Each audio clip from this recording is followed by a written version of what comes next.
In my restless dreams, I see that town. Silent Hill. You promised you'd take me there again someday, but you never did. Well, I'm alone there now, in our special place, waiting for you to come see me. But you never do. I've had this video idea planned for a very long time, but the day that I'm sitting down to record this is 2 days before this video is supposed to be uploaded, and it's also the day that the Silent Hill transmission was aired. Yes, I am excited. I will put all of my thoughts and feelings in a separate video. Today we're talking explicitly about the original Silent Hill 2. Silent Hill 2 has to be one of, if not my absolute favourite horror experience of all time. Released on the original PlayStation 2, the game is over 20 years old now. I believe it's 21 years old at the time of recording this. And it's a game that I very well believe still stands the test of time to this very day. The game is a deep psychological dive into the mind of James Sunderland, a man who, in his depression and desperation to contact his wife, approaches Silent Hill and goes through all of the landmarks that they had experienced together to try and get to her. The only catch is that Mary has been dead for several years.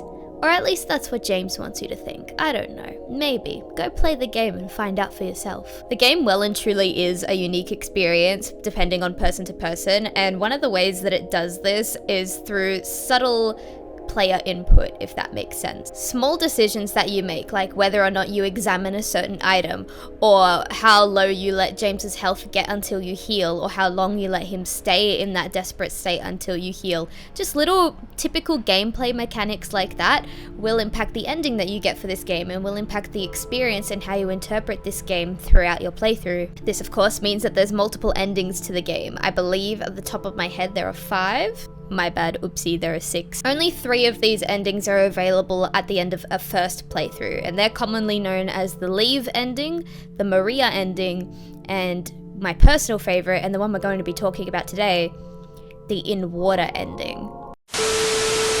Howdy heck and hey my dudes. Now, real quick before we start, this video is sponsored by me and my graphic novel, Forget Me Not Aconite. Paperbacks, hardcovers, and ebooks are now available worldwide. Simply click the link in the description below to start your purchase.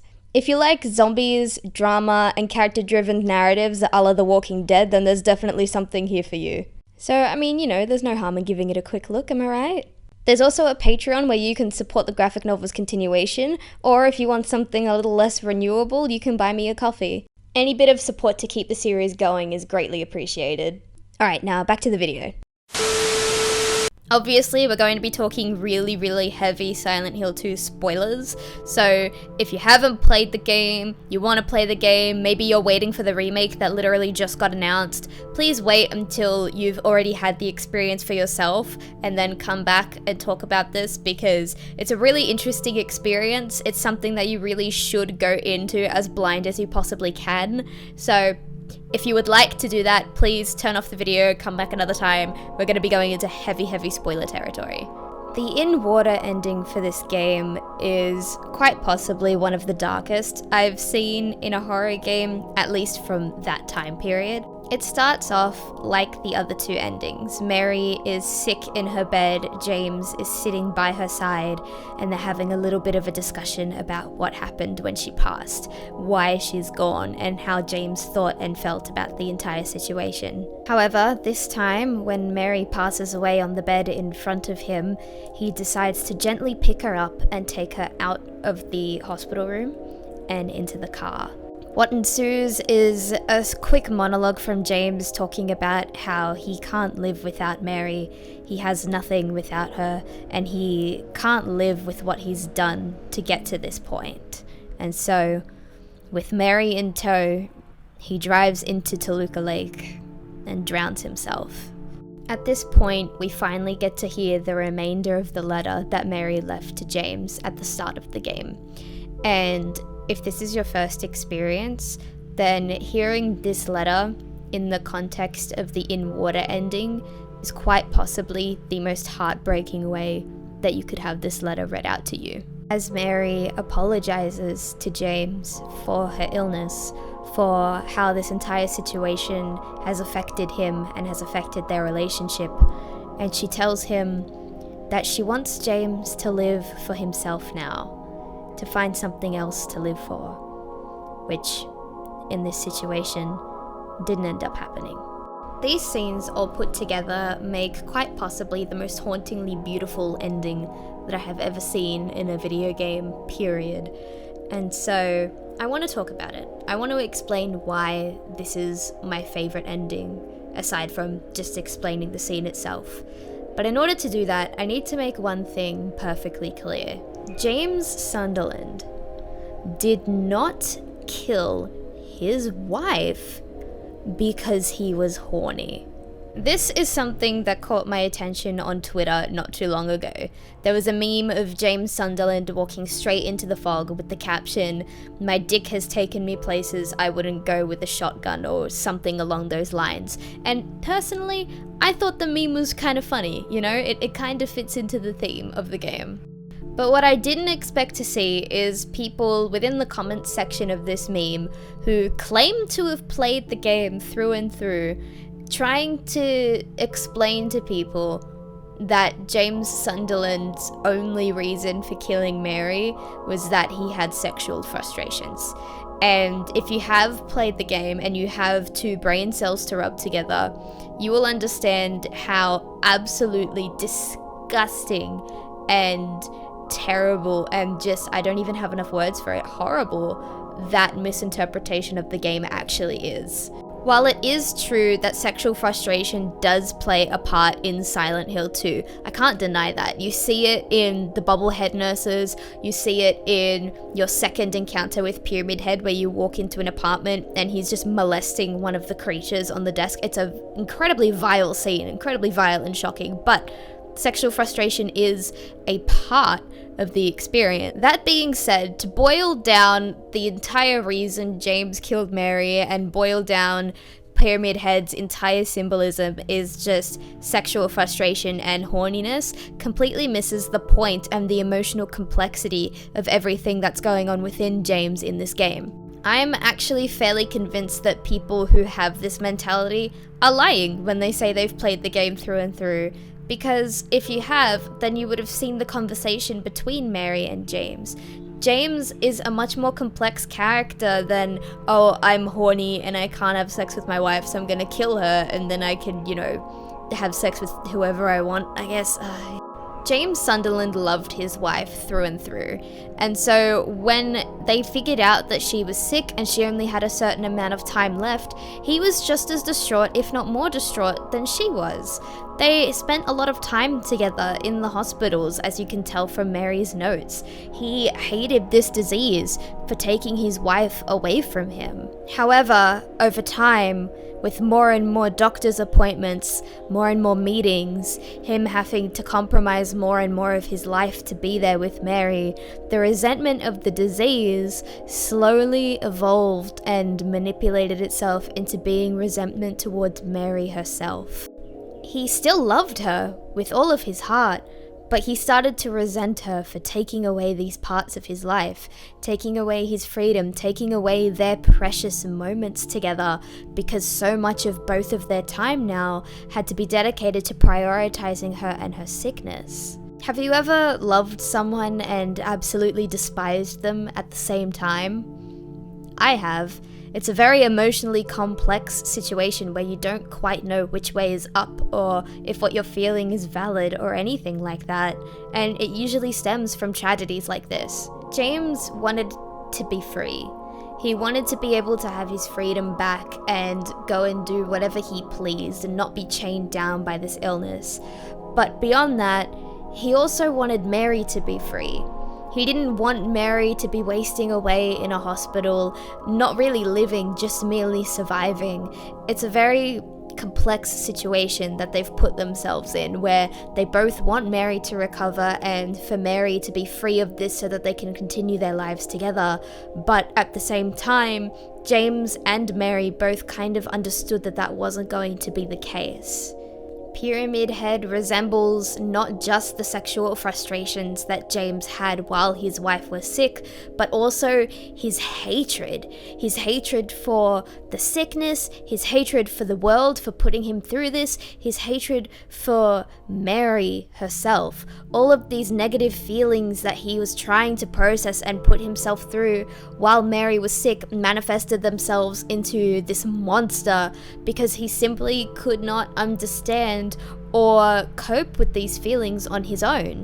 And not being able to understand these negative feelings, not being able to cope with these negative feelings, not really knowing what to do in his situation also manifests itself in guilt. The entire story of Silent Hill 2 is James Sunderland trying to get over his hatred and more specifically his guilt for what he did end up doing to Mary because of all of these underlying feelings.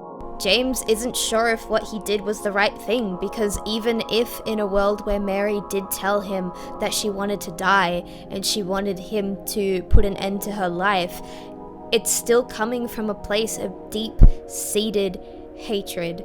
It's still coming from a place of confusion. It's still coming from a place that has a tiny bit of hope that maybe Mary will be okay. And so, even if it was the right thing to do, because doing said right thing came from such a negative place, you typically can't help but feel bad for it. You typically can't help but wonder what would have happened if you just didn't give in, if you kept fighting it, if you ignored these negative feelings or at least disposed of them in a healthier manner. Each ending also circles around the idea of guilt and moving forward and whether or not James does move forward and forgive himself for what he did. The Leave ending, which is the ending that I got on my first playthrough when we streamed this on Twitch, James is able to recognize that Maria, the woman that we've been traveling with, is more of a coping mechanism to deal with the fact that Mary is gone, and kind of a way to funnel his guilt into a phase of denial. He wakes himself up from this delusion, realizes that it's time to end things, it's time to move forward from what happened, you cannot change the past. And so Mary, in this situation where they're sitting by the bed together, tells him to go on with his life, and so he does. He grants Mary one final wish and decides to take Laura with him out of Silent Hill. In the Maria ending, it's made very obvious that James still isn't ready to confront these really strong feelings that he had. His guilt kind of overcomes him, and instead of letting it overcome him, he shuts it down and continues to stay in the illusion that is Maria, and decides to shield himself and try and live comfortably, ignoring what he did. The In Water ending is more like a cautionary tale of sorts. It's a prime example of how someone's guilt can cause them to lose sight of what's real, lose sight of how people actually feel, and let go of their rational thinking and cause them to do some very terrible things. In this ending, James is literally unable to process his guilt, and instead of shutting it down like he does in the Maria ending, he decides to let it embrace him. He realizes, at least in his line of thought, that he deserves what he's going through. He deserves to be punished for what he did, because regardless of whatever excuse he can come up with, that's all they are, excuses. I think that having James going through this overwhelming guilt, this overwhelming need to let go of reality because he doesn't deserve what he has right now, is a really poetic way to bring him closer to Mary. Because as we were reading Mary's note earlier, you realize that she felt the exact same way. Her sickness and the amount of attention that it needed from James and herself, and the way that it was tying James down and really weighing on him, made her feel guilty as well. And her guilt ended up overcoming her. She felt ugly. She felt like she wasn't worthy of James's love and affection because she kept saying, "I'm sorry I did this to you. I can't believe I've done this to you." When really, her sickness was out of her control. And so I think having these two people who both love each other very, very much to a point where they feel guilty for what they've done to the other person, overwhelming guilt to a point where they no longer want to be in this world, is incredibly poetic. During the In Water ending, James Sunderland says that he can finally be with his wife again. And I feel like that's exactly what this in water ending is, considering the overwhelming guilt that they both felt towards what they were doing to each other, the love that they felt for each other, but then also the understanding that there was this underlying hatred in their relationship, and being able to be open with that and end things on that note in a more literal sense in this case. I don't know, there's just something about it that's beautiful. Not to say that Silent Hill 2 is glorifying suicide, because I absolutely 100% believe that that's not what they're doing. James isn't the only suicidal character within this plotline. Angela immediately comes to mind as a suicidal character. I don't think that calling this ending beautiful is glorifying suicide in any way, shape, or form. When I say the ending is beautiful, I more so talk about how deep it goes into trying to explore the overwhelming feeling of guilt that comes from this, because really, this is the most guilt-ridden ending of the game. And I don't know, I'm a bit weird. I have a fixation on characters that have guilt from their pasts. And so with the want to be free, the overwhelming hatred towards Mary, and everything else in between, I think it's honestly the best way to wrap up Silent Hill.